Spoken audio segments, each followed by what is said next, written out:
Manus flat on the canvas. We are ready to rock and roll. Second round of action. There is a cut on Manus. Martial arts chat. My man B-Hop got dropped out the ring last night.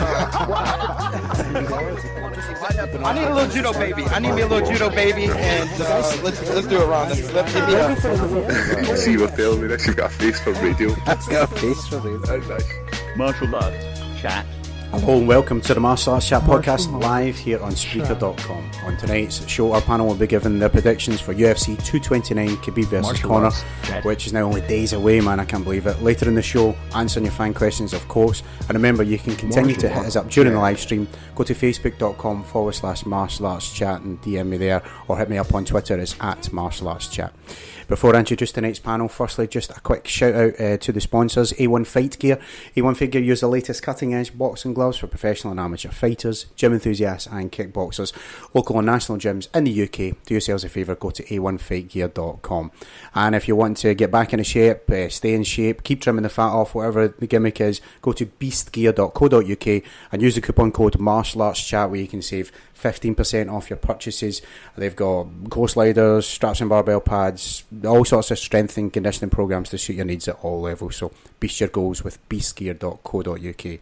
Finally, we're also sponsored by MMATakeover.com. For the real MMA rankings, go to MMA Takeover on Facebook or on Twitter.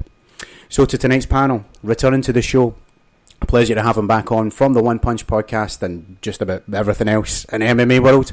It's Mr. Bryan Lacey. Bryan, how are you, sir? I'm very well, mate. I feel unprepared, though. What the listeners didn't hear, as you said, we should be... beer, alcohol is actively encouraged, so I feel like I should have a bottle of proper 12 sat next to me right now as we get involved in this. So, somewhere, some Irishman's going to start screaming about whiskey during this podcast. So I feel underprepared, but I'm willing to take whatever comes with those consequences. That's fine. That's it. Roll with the punches, mate. Totally well played. New to the show, represent MMA latest, Mr. Dave Noseworthy. Dave, how are you, sir? I'm well, sir. Thank you very much for having me. Greatly appreciate it. I'm really happy to be here. A pleasure to have you on, my friend. Finally, the adopted jock, Portsmouth's #1 fan, representing purely MMA. It's Mr. Matthew Penny. Matthew, how you doing, my friend? Very well, thanks, John, for having me on again. Hello to the rest of the panel. Bryan kind of nicked my joke about the proper 12, but luckily, I've got a friend who's just been over in America, and he said he's seen it in the airport, so he's bringing me back a bottle. So hopefully, on the next podcast, whenever I'm back on, hopefully I'll have a bottle ready for then. But slightly pessimistic, but I just hope that everybody stays fit and in weight for this Saturday, because it's going to be insane. Oh yeah, man, and definitely fingers, everything crossed for that for sure, man. And like I said at the top, we're now just days removed. It's so highly anticipated, isn't it? The main event is where we'll start things, guys. Let's meet it head on. Khabib Nurmagomedov, Conor McGregor. So many factors on this, but my question is, besides giving your thoughts on all of this, let's hear your predictions, of course. We'll start with Matthew Penny. Matthew, Conor versus Khabib, which way is it going down and why for you, mate? Well, do you want a quick prediction, or do you want my whole breakdown right away? No, give us it all, man. Give us your thoughts on the presser, the prediction. Let's hear it. The press conference, I think, the less said about that, the better. I think it needed a crowd, for one, because, Conor had good points, as always. He goes into these press conferences very clued up on what to say. But without a crowd there to, bounce off of and get the reactions from, some of his stuff fell very flat. And the fact that he almost looked like he was trying to overcompensate. He hasn't been around for 2 years. He looked drunk as hell. It just, to me, it was erratic as he does it, but almost not in a good way. It was almost a bit too much for me. And I'm a Conor fan. I'm a fan of Conor when he's in fight mode. So coming from me, it's a bit much for me. But for the fight, just to give you a prediction, for me, it's going to be a Conor win, round 1 or 2, purely because I look back at Khabib, Michael Johnson. Michael Johnson was able to rock Khabib in round 1, and Michael Johnson is not even half the striker that Conor is. No disrespect to him. So if Conor can get the shots in, the full strength shots in, it could be over in round 1 or 2. But like I said, I'm not a blind Conor fan. I'm not going into this thinking, it's going to be easy. I know the pressure. I know the the threat that Khabib has. So it could easily go the other way. Khabib could easily grab him for every minute of every round and just completely dominate. He's done it to everybody else. Just for a prediction point, I'm going to go with Conor, but I'm going to play it down the middle. It could go either way. It really could. No, that's fair play. I mean, it is the big unknown in it. I mean, we've got so many factors with Conor being out for so long. Yeah, I mean, that's fair play. You're sticking to your bets, but your eyes wide open. Fair play, mate. Brian, we've seen a lot of mental warfare at that presser. There's a real buzz in the air, of course. For you, though, Brian, who's walking out the undisputed light heavyweight champion? It's the worst question you can ask because you put the genuinely because you put on the MMA chat group. You said give us your predictions, and it was a week ago. I've stared at that question probably 8 or 9 times since you put it up, and I've still not been able to click on who I think would do what in the thing. But look at what we've got though in front of us coming up this weekend. And let's be honest, we've missed Conor McGregor. This is a true main event. This is where if they both make it, the questions will be answered. But like the whole stuff that comes with the Conor McGregor fight. I know the press conference didn't have a crowd. I know that some of it was over the top. I know Conor was more bothered about selling whiskey than doing whatever else. But did you not grasp that is we've missed this man, we've missed this person who does these crazy things, who makes more people tune into that. Before it even started the live stream, I think they had something ridiculous that more than a Demetrius Johnson fight would sell. Just tuning in to see what he does, what he's going to do. And that is the magic of a Conor McGregor fight. The other magic is he does crazy shit. He can, if you're looking at MMA maths, which is bullshit, because if we all knew that, then we'd be able to bet and we'd be very rich men just off the back of that. But the stylistic matchup between these two, Khabib Nurmagomedov, 26-0, that Sambo background, that grinding wrestling style, that ability to, look into the eyes of some of the opponents. That Edson Barboza fight in the first round when he's on the ground, you look into his eyes. Joe Rogan pointed out, and you can tell he didn't know what the hell he was dealing with right there. He does stuff to other fighters. He makes, his skill set is got to be the hardest to deal with in this division. But you are facing somebody who has that X factor, not just that X factor, but timing, precision. He can just knock people out, and that is why it's such a tough question because I think whichever way it goes, it will be dominant one way or the other. If Khabib can keep it on the ground, tire McGregor out, I think it'll be all night Khabib. But if McGregor can avoid those takedowns, make Khabib think about him by getting some respect off that power, do what he did to Eddie Alvarez and just use that distance, use that timing, light him up, then I think McGregor can take it. And but as a prediction, it's so difficult. I'll change it by the end of the podcast. And that's fair enough, man. Yeah. But that's just the beauty. This is why it's such an exciting fight because every morning I wake up and I think about it. Is there anything about them being injured? Is there anything about either camp? Is there anything? I'm looking at all these. I watched something on body language this morning about the press conference, and it means fuck all. It means fuck all. But I'm in, and I was like, well, that means McGregor's going to win. But but it's for the magic of it, and because I love his story, and because of what he's done for MMA, and just because, thank God we got McGregor back. I'm going for McGregor to do what he does. One round of dealing with Khabib, and then by round 2, knocking him out. Come on, McGregor. Wow, round 2. Well played, mate. Fair play. Dave, let's hear your thoughts now. Tell me your thoughts on the presser, that whole circus, and obviously let's hear your predictions for the main event of that evening, sir. Sure. Well, with regards to the presser, when I first heard that there was going to be no fans in attendance, I was stoked. I sort of had high hopes. Like, don't get me wrong, I love McGregor. I eat up everything he does outside of the cage as well as inside. But I'm all about the McGregor show, and I always enjoy it thoroughly. But the thing is, it gets to a point to where it's good because he's been inactive for the past couple years, at least in the world of MMA. But I feel like as far as showing up to a press conference and putting on a one-man show with just the absolute crazy theatrics that he puts on, I feel like you can only do that for so long before it just simply doesn't have the same effect anymore. After, you see the same thing over and over between the Aldo World Tour, the Floyd Mayweather goings on. I just feel like if we're expecting the same thing, to see the same thing or variation of the same thing over and over, it just generally doesn't have the same effect. So when I heard that there was going to be no media, I don't know why, especially looking back. I don't know what the hell I was thinking, but I was like, you know what? Maybe it'll be a more subdued, articulate McGregor, like he does generally in his one-on-one interviews, But, man, again, I don't know what the hell I was thinking, because he just did exactly what he would have done if there was 20,000 screaming fans, and I loved it. But it's basically, as far as the press conference goes, I mean, that was complete all-out madness. I enjoyed the show. It was good. But as far as the fight goes,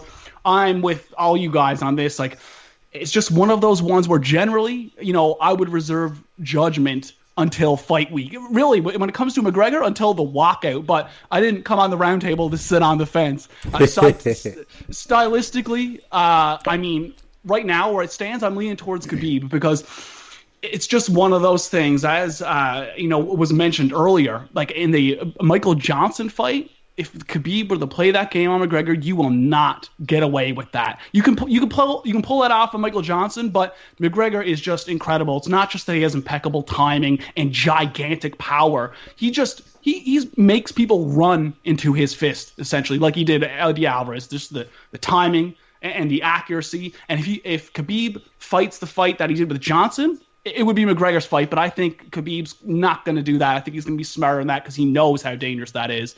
And I think that if Khabib can clasp those hands together one way or another and get on McGregor and hit him with one of those high amplitude, one of those big, takedowns and big drops, like he likes to pick people over his head and slam them.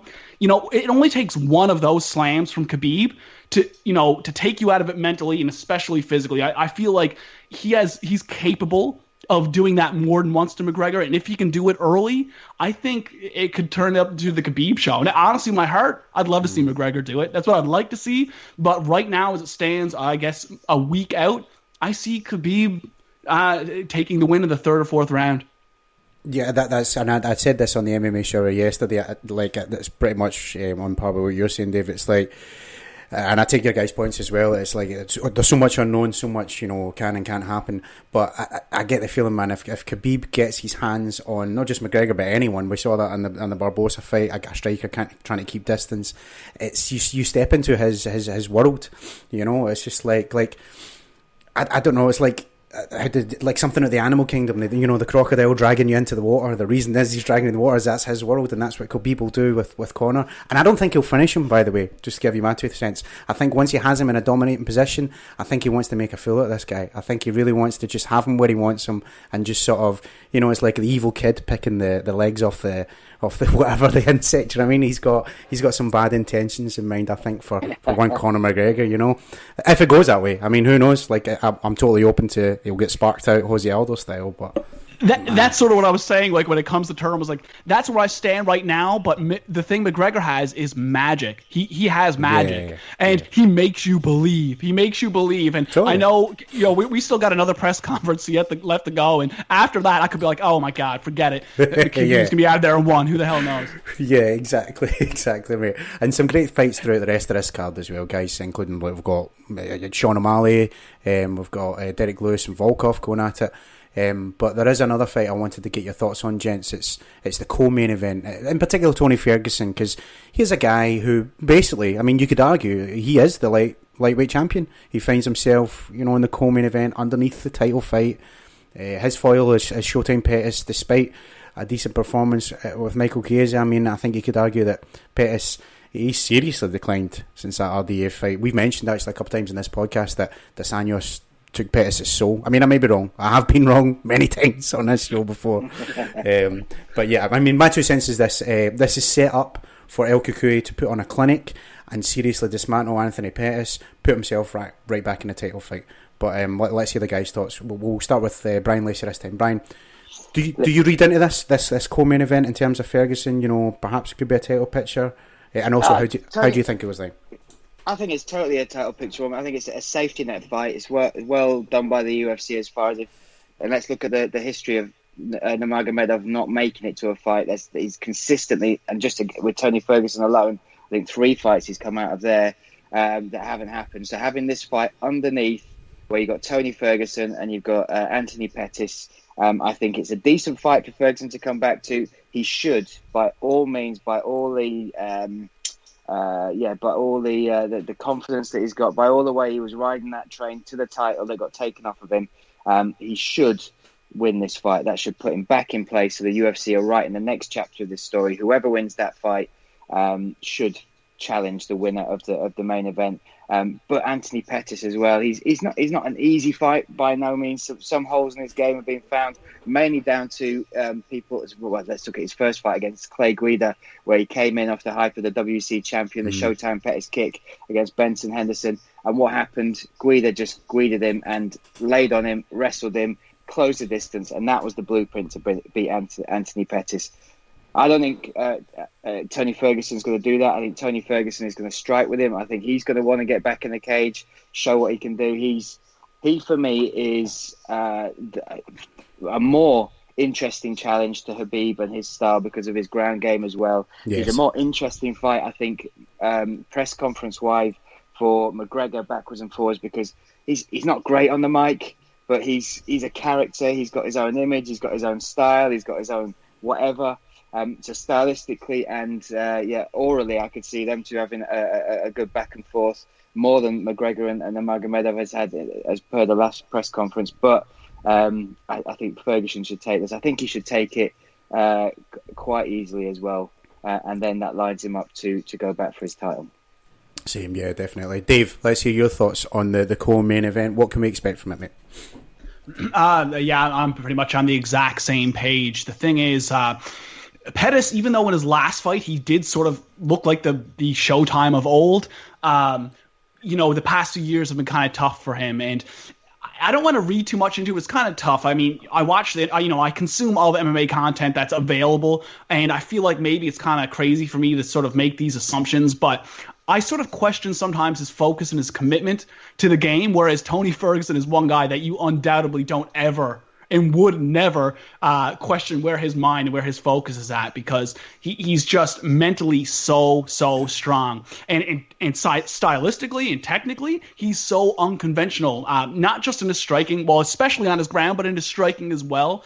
His boxing is really something I've always paid close attention to, because it's not like he's the fastest guy in the world, but he's really good at finding those holes and just launching his fist straight through them. And it's not just that he's really good at finding those openings. He hits very, very hard. And again, he's just one of these guys. He's so unconventional on the ground. He's just so tricky with the entries and with the takedowns and just the craziness that happens there. And although Pettis looked sharp in his last fight the past few years, he just hasn't been the Pettis of old, I find. And I definitely sort of see this as, I don't want to say an easy win, because with all due respect to Pettis, he's a former world champion, but Ferguson, although coming off a bit of a layoff and knee surgery, he's the kind of fighter that I feel like is not going to be affected by that sort of thing. And I'm expecting him to come in and have like a fantastic performance. I definitely think Tony Ferguson's going to win this fight. Fair play, mate. Matthew, what are your thoughts? Pettis versus Ferguson, let's hear it. I'll make it the hat trick of thoughts. Pretty much the same that's already been said. Like you said, John, already, Pettis is a shadow of himself since he lost the title. And, I don't want to be disrespectful to him, but I think Ferguson outclasses him on pretty much every level. So I think it might be it won't be easy, but it'll be a fairly comfortable victory for Ferguson. Mm-hmm. The only issue I have is because of how even the main event is going to be. I just really don't want it to end up with Ferguson winning, Khabib mauling Conor and retaining, and then we're in the same situation of the cursed Khabib Ferguson matchup. I'm not spiritual in any way, but there is something wrong with that fight, man. I mean, is it 4 times it's failed?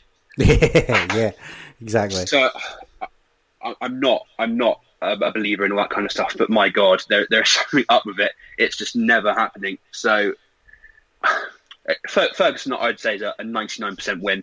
The main event's obviously up in the air, but yeah, it should be a fairly comfortable win for Ferguson in any way he wants, because I think he outclasses Pettis. Yeah, no, fair play, mate. Gentlemen, it's time for my favourite part of the show, answering fan questions. Just a reminder to the panel, the one rule we have is simply, you don't have to wait your turn. The floor is yours, guys. So if you're ready, let's start with Twitter this week. Starting with @DevilForCare, who's talking about the Vanderlei Rampage fight last night. After Dadbod versus Dadbod 4, I thought Rampage showed some passion and desire. Given the right opponent, you get a decent fight out of him. This is why Bellator need to make Fedor versus Rampage before it's too late, if it isn't already. Who do you guys want to see fight Rampage next? Does he not have is this not part of a tournament or something? Does he not have a No, fight? he's not. He's not in he got knocked out by Chael Sonnen. Well, not knocked out, just out wrestled by that. But I watched the fight last night. I think if you put the right opponent in front of either of those fighters, you can have a fun fight. That's the thing. Neither of them were trying to wrestle each other to the ground or anything like that. But Rampage is difficult, especially when you're looking at now he's 255 pounds, so he is a heavyweight. And you look down that heavyweight roster as far that Bellator's got, and it's thin. Let's be honest. Most heavyweight rosters outside the UFC, it's a hard weight class to get skilled fighters in. Basically, with Rampage, just give him someone who's not going to wrestle him. Then you'll get Rampage enjoying himself. Then you get Rampage, in the cage, maybe throwing more punches than he would if he was scared of a takedown or anything like that. But as far as Fedor goes, it doesn't excite me much. If they did make that fight, I don't think it would do massive numbers. But if you want to put legend against legend, depending on if Chael Sonnen can beat Fedor next, then maybe that's what could happen. Fair play, guy. I think it's 2-2 between them now, isn't it? Oh, don't make me watch it again, mate. Don't do that. Can't do it. I hate to say it. I hate to say it, but if they fought again when it was 2-1 and it's now 2-2, I mean, I can't believe that they won't go there again for the decider. I hate to say it, but I can't see it. I can't see it not happening. Maybe that's it, and maybe I won't see it because I'll just wait for the answers on Twitter as far as who won it. But it was fine to throw him in there. There was a couple of exciting exchanges, but it's not a great fight now, is it? Let's be honest. No, definitely not. No. I mean, it definitely was Dadbod versus Dadbod who sent that message in. So I mean, that's the ultimate description, isn't it? Really, says me sitting with a keg. Let's move on. Little Lyle says, "What pays more, Elon Musk's $20 million fine or McGregor's UFC 229 payout?" It's a lot of money. Yeah, that's I reckon McGregor's going to be in pretty deep because he's got individual cases going on. So Chiesa's taken a case against him. A few other people that were on the bus. The state has taken a case against him as well. I think it might be over $20 million. I think that's a shame. But the thing about Elon Musk is that's nothing. He the flamethrowers he sold for $500 a pop made more than that. So he'll be all right. But McGregor, it'll be a dent in his winnings from the last couple of years. But again, he'll be fine when he's McGregor. He'll be fine. Sorry, I was going to say, bear in mind, he's only been making this kind of ditty bread for the past few years. He's still young in the game. I mean, I don't know a ton about Elon Musk in terms of his history and his come up, but I have no doubt he's been sort of plugging away a lot longer than McGregor. I think in the long-term big picture, McGregor's going to win out. Bring it. And not forget, Conor, not on top of his UFC, his 229 normal purse, his whiskey is one of the main sponsors of the show and is on the canvas. And like you said, he is still young. If proper 12, if he gets a good win, of course, we need to say if he wins and has a long career in title fights, etc., proper 12 could become like a main sponsor of the entire UFC. I mean, who knows? So I think you've got a fairly lot of avenues to earn from in the future. Well, I had an image as well. Oh, what was that, mate? Lost my drink, all that sort of stuff. Sorry, mate. Can you hear me now? I can hear you now, mate. Yeah, just dropped out. Okay, yeah. I was just saying this thing of Conor McGregor being all cocky with his whiskey, offering a Muslim a drink at the press conference. I've got a horrible image. This could backfire if Khabib, because it's on the mat, proper 12. If Khabib beats him up, cuts him up, and he's got his face pointing at the proper 12 logo with blood dripping over it. That could be the biggest backfire in marketing you've ever seen. Wow, you know what? That is, man. Point. I've never thought of that. That is a fantastic point. As soon as he said it's going to be on the canvas, I was like, this could be an image that goes viral. Habib talking to McGregor with blood pouring off his face, pointing at proper 12, and Jameson's rubbing their hand in the background. It could happen, mate, and it's likely to as well. That is very interesting. Very interesting. I never really thought of that. That's a great point, mate. Well said. Let's move on at Alex Sanders _Bill Louse, I think. My prediction: Conor will get smashed on proper 12 after he knocks out Khabib, you son of a bitch. Hashtag shite on the bus. Hashtag how's Noah.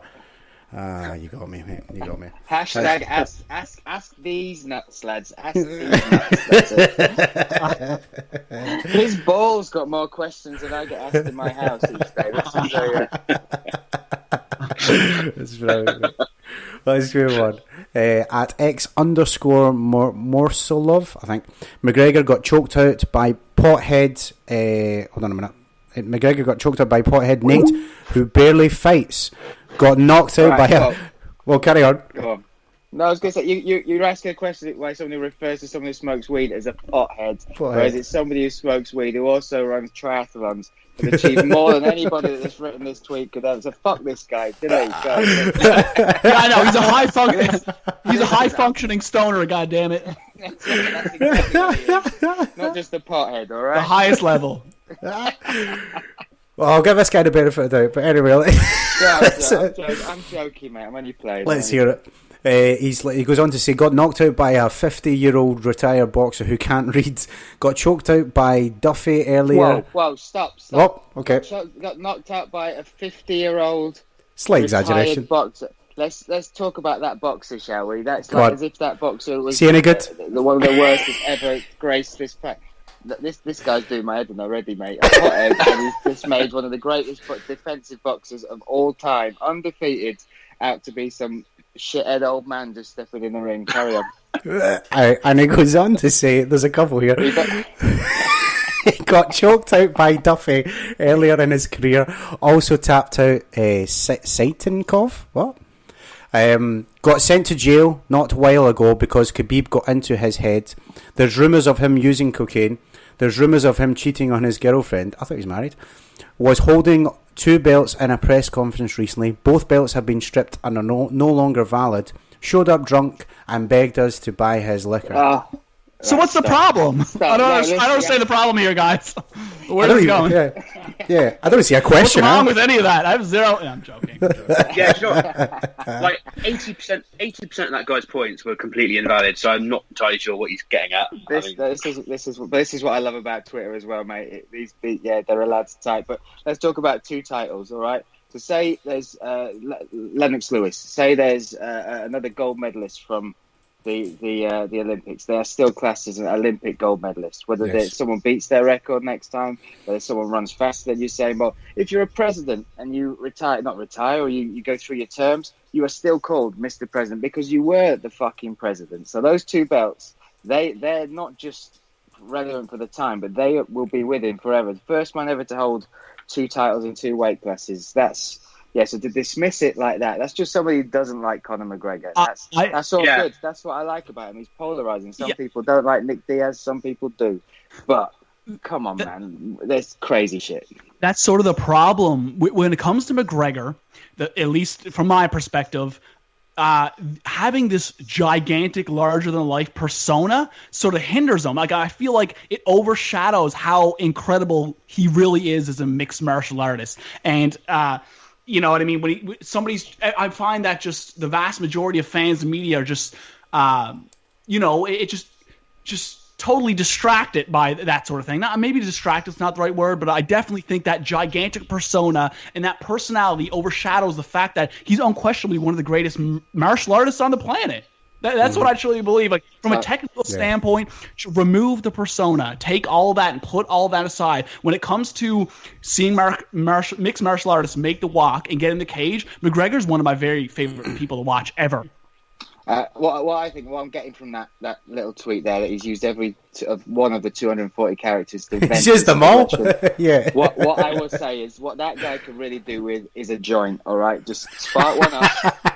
I promise you, it will help. It will take a page out of Nate Diaz's book. That's it. You'll delete all those, and then you'll just start spreading love, my brother. And that's what I need you to do. All right. So just put the Twitter down, pick up some Rizzler. Let's do this. All right. I'll meet you. I'll buy the shit. I'll come to your house. Let me know. Send me location. Send me location. Right? Brilliant, mate. And Brian? the thing about Conor having the 2 belts on the table, I think his point mostly was the fact that he hasn't been beaten for them. They were taken away from him because he was off doing other things. So I think the fact that he had the belts out was even more justified because he hasn't been technically beaten. Yeah. The fact that he's never defended any belt he's ever won should not be mentioned after that point. But let's move on. Let's go. Okay, let's move on indeed. Very good point. Staying with Twitter, one more at Else for Elf. Why does Rory keep going for that Imanari role? Also, is it just me, or did it look like Gegard was hunting for Rory's nose? Rory's nose may be his kryptonite now post Lawler breakage. Everyone goes for it, tries to re-break it. Gegard needs to re-sign with the UFC, by the way. He'd take the middleweight crown for sure. Well, you'd be stupid not to go for a weak spot that you know of your opponent. You'd be stupid not to go for it. But Musasi's performance last night, insane, incredible. I mean, why I can't exactly remember the reason he left the UFC. Wasn't it a disagreement with Dana, I think, in the end? No, I think it's because just contract, wasn't it? He just got it wasn't that. No, it was because he beat Chris Weidman. That was why. That's why. Yeah, that's correct. Yeah. Incredible performance, though. I mean, it was great last night. Really good performance. I was impressed, man. Definitely, I would like to see that guy back in the UFC for sure. Let's move on because we've got some from Facebook before we wrap up, guys.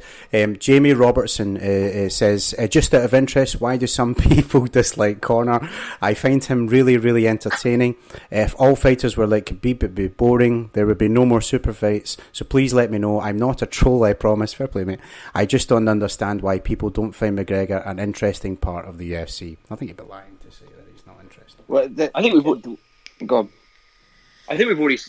mentioned it. He's just a very polarizing character. I think some people find his act annoying and fake, and a lot of people find it genuine and entertaining. It's personal preference, isn't it? Really, it's also human nature. We love like this, especially with people that create an emotion within you, no matter what, whether it's positive or negative.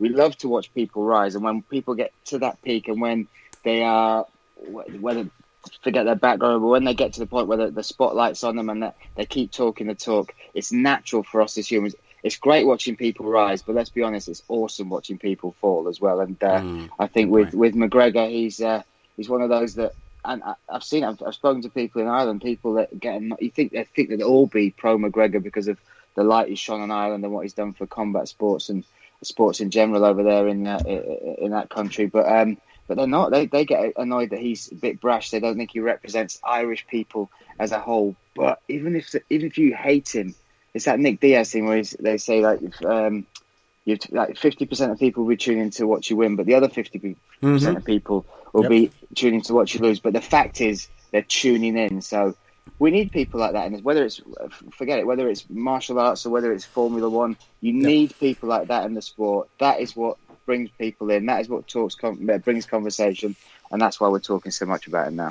Yeah, that's the thing when it comes to McGregor, the thing is, I think a meaningful percentage of the people that are really big haters don't necessarily have a lot of context to like what he came from or the origin of McGregor, because the thing that I've always found most impressive about him, because I had been following him since, I've heard of him, but I didn't see him fight for the first time until he fought Brimage in his very first fight in the UFC, which there was a lot of anticipation for. And those first couple of years, when he wasn't the center of the UFC universe, the MMA universe, I think people that followed him back in those days really have an appreciation for where he's at now and can sort of look past the persona and all the craziness he gets on with, because I legitimately, and I'm sure you guys have as well, and many of the people listening have as well, but I mean, I remember watching interviews with him when he was first on with Helwani in the MMA Hour. He wasn't even in the UFC. He lived with his parents. He was in Cage Warriors, and he was a dual champ at the time. But at the same time, in the large scope of things, he wasn't really known in the MMA universe. And to watch where he's come how far he's come in a relatively short period of time, 5 or 6 years, is incredible. It's so rare, and I think the people that have been following for all these years have an appreciation for him. And the thing that I'm mostly impressed with, aside from how much of a nerd I am for him technically, watching him fight, and how much of a genius he is when it comes to promotion. Go back and watch the interview. I retweeted the other day an interview of him from Cage Warriors. One of the most impressive things about McGregor is that he literally is the exact same guy he was 6 years ago. He was saying and carrying on with the exact same bravado and the exact same kind of confidence when he was, fixing to get social services checks and living with his parents. And he essentially hasn't changed at all. So I think a lot of people have only seen this guy sort of blow up in the past couple of years. And as all you guys mentioned, when somebody's up high, you want to see him getting tore down. I think there's a lot of that, but I think a lot of people that have been following him forever have appreciation for it. I've got my eye on the time, so I'm sorry, John, if this is carrying this on too much. But do we all agree that the UFC could really do with Conor winning this weekend? After a load of super fights since Conor's been gone, and they've been nowhere near the $1 million pay-per-view buy mark since Conor's left. Do you think UFC really need a Conor win? Do you think? I think Conor, even if it wasn't a title, so if he lost this fight, I think the next fight he goes, he brings eyes. But I think for the UFC and the company that own it, I think they'll be hoping for a Conor win. He's much more sellable than Khabib, despite the fact Khabib is a monster. But I think for them, that a cash win for them would be McGregor taking this belt, looking good, and then talking some talk, selling the next fight before it's even happened, and then counting the dollar bills. That's it. Yep, what Brian said. Let's move on. Facebook, Paddy Patterson is asking, who is the up-and-comer to look out for? Who's your man? Is it Adesanya? I like the look at him. He's my up-and-comer. Oh, yeah. There's your Adesanya. That's a boy for me. Yeah. Oh, Diego Sanchez at 165 pounds. I think we should put some money on if that belt comes. that comes Definitely. Yeah. Put the mortgage on it. Sugar as well. He looks good. They've got a few good fighters coming through, but the one you highlighted there from New Zealand, I think he's something special as well. Yeah, I like Tuivasa. I like Tai Tuivasa in the heavyweight division. I think he's only had 11 professional fights. So it's not a great deal.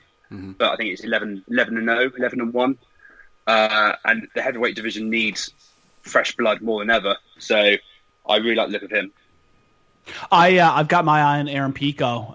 The thing is, I wasn't necessarily convinced his first couple of wins, just because when you look at who he was fighting and their records, it just wasn't big name guys with really impressive records. Now, with that being said, what do you expect? The guys, I think, what does he have, 5 or 4 professional fights now so far? So you're not going to put him in with the elite. But I've been really, really impressed with how, because his whole deal is that he's this, Olympic caliber wrestler, but he actually has beautiful boxing as well. He has beautiful punching. It's not just that he goes headhunting. He hits the body nice and clean all the time. So I've got my eye on him. I'm interested to see what the future holds for Pico. I will also say as well, and I know he showed himself in good stead in UFC Moscow, but Peter Yan, I think he is somebody to watch. Really, really watch for in that 135 division. I've called 2 or 3 of his fights. ACB, right? Yeah. So spectacular to watch. I've seen him fight Magomedov, who's one of Magomed Sheripov's main training partners, best friends. And the 2 fights there that I've seen have been unreal. He lost one, then came back and won it, but it was the way he won it. He grew in confidence. He's a hell of a boxer. Like you saw some of that against the Korean fighter he had in Moscow. But I think he is the one to watch in the 135 division. Fair play, mate. Last 5 minutes, guys. Let's take one more from Facebook before we wrap up. Sarah Laughlin says, with Kanye West changing his name to Yee and Khabib now changed his name to Shite on the Bus, what would you change Conor's name to after he sparks Khabib and takes his crown? God.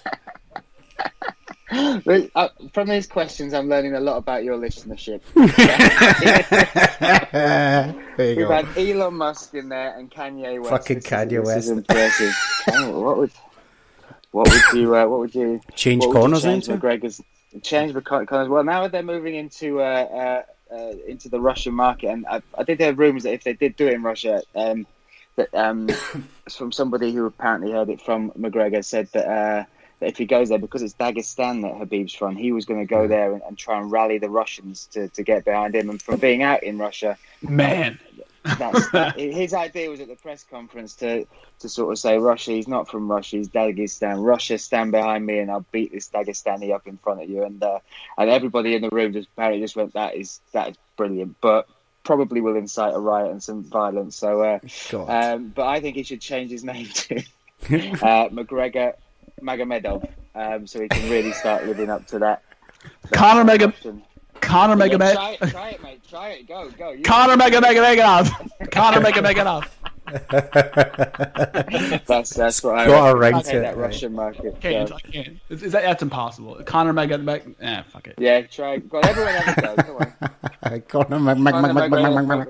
Never gonna happen. It's Conor Notorious Magomedov. There you go. There you are. It's the hashtag for this show. If I can know how to spell it, then I'll do it, definitely. Yeah, but guys, UFC 229, it's just round the corner, isn't it? We're so excited for it, especially after hearing your thoughts, the fans, and of course the thoughts of the panel this evening. Let me at this time extend my thanks to the panel, starting with Mr. Matthew Penny. Matthew, a pleasure as always, sir. Let our people know all about Purely MMA. Yep, so we're at Purely MMA on Twitter and purelymma.co.uk. I'm a social media guy, so I like everybody to get onto that and follow on Twitter. I like to get a big community on there. I always send out discussion points, so it's always good to get a wide range of thoughts from everybody, and it's really cool. So thanks to everybody on the panel. Thanks to you, John, again for letting me back on, and I'm looking forward to the next one already. Pleasure, man. To Dave Noseworthy, massive thank you for your time, sir. Let Martial Arts Chat listeners know all about the great work you do online and where to find your work, sir. I appreciate that very much. This was a lot of fun, and I can't thank you enough for having me on. You can find me on Twitter at Dave Knows MMA. That's DaveNose MMA, and at the MMA Latest Twitter, the MMA Latest YouTube channel. Once a week, I do a sort of a short form podcast video thing. Once a week, every week, you can set your watch to it. And yeah, Dave Knows MMA on Twitter, MMA Latest Twitter. Have an eye out for me. And again, can't thank you enough for being here. This was a ton of fun. Blast, man. Finally, to Bryan Lacey. Bryan, always a pleasure, mate. Let our listeners know where to check out all the great stuff you do, mate. That's fine, mate. Thank you. Pleasure to be on as well. Thanks to the panel as well. Yeah, so if you want to catch up with me, I do commentary for ACB, and next show is November 10th. And you can get me on Instagram, Twitter, at Bryan Lacey MMA. That's Bryan with a Y. And then me and Brad Pickett might have a little bit of news coming up as well about a certain thing we might be doing very shortly. So stay tuned for that. And me and the One Punch himself might be releasing a little bit of exciting news for people to catch up on. But yeah, once again, mate, love what you do here. Really enjoyed that. But although the problem I've got is I've got a 5-year-old who's going to school in the morning, and now I've got so much adrenaline going through my veins in anticipation for this fight. I'll probably have to watch at least one more Khabib fight and one McGregor one before I go to bed. So got to. If she's late for school, I'll blame you, mate. Man, my pleasure, I guess. If you've liked this podcast, be sure to subscribe on iTunes live every Sunday 8:30 p.m. Talking MMA. Go to facebook.com/Martial Arts Chat or follow us on Twitter at Martial Arts Chat. I'm John Boy McElroy. Catch you next time on the Roundtable.